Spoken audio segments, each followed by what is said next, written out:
Halo guys, aku Putri Maulida dengan NIM akhiran 164. Di sini ada yang pernah nonton film ini? A Moment to Remember. Di sini aku bakalan bahas sedikit mengenai tokoh utama dari film A Moment to Remember ini, yakni Sujin.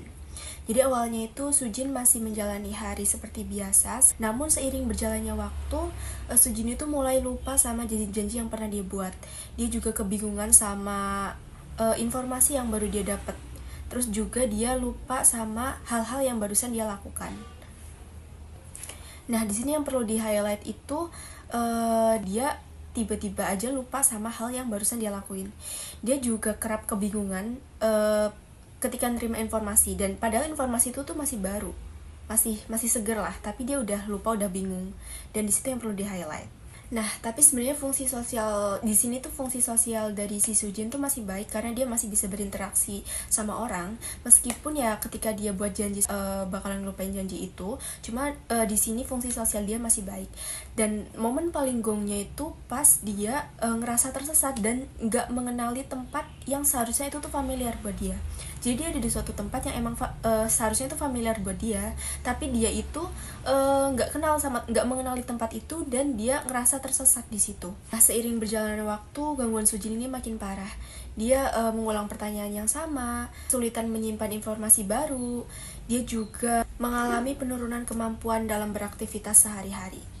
Pas akhirnya Sujin tuh ngerasa kayaknya ini tuh nggak bisa dibiarin. Jadi akhirnya dia pergi ke dokter, dan dokter juga mengatakan bahwa Sujin ini kena Alzheimer. Dia terdiagnosis penyakit Alzheimer.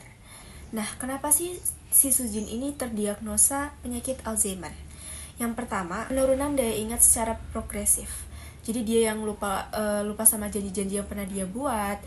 Terus juga dia lupa barusan dia ngapain.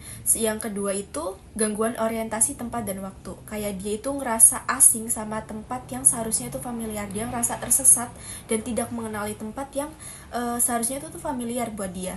Yang ketiga, penurunan fungsi aktivitas sehari-hari. Sujin juga mengalami penurunan fungsi aktivitas sehari-hari, dan itu membuat kondisinya makin parah. Yang keempat, itu tuh berlangsung secara bertahap dan menetap.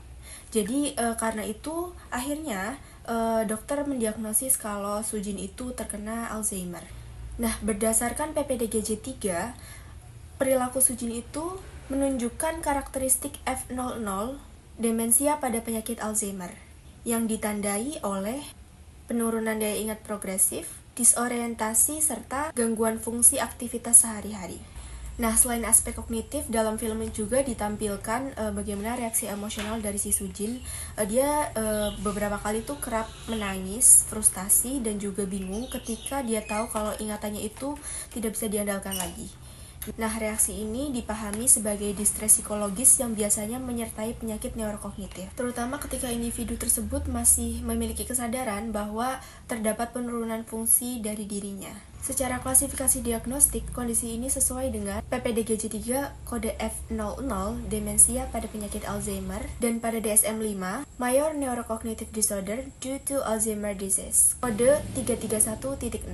Nah, tapi di dalam film itu tidak dijelaskan mengenai faktor apa yang menyebabkan si Sujin ini bisa terkena penyakit Alzheimer.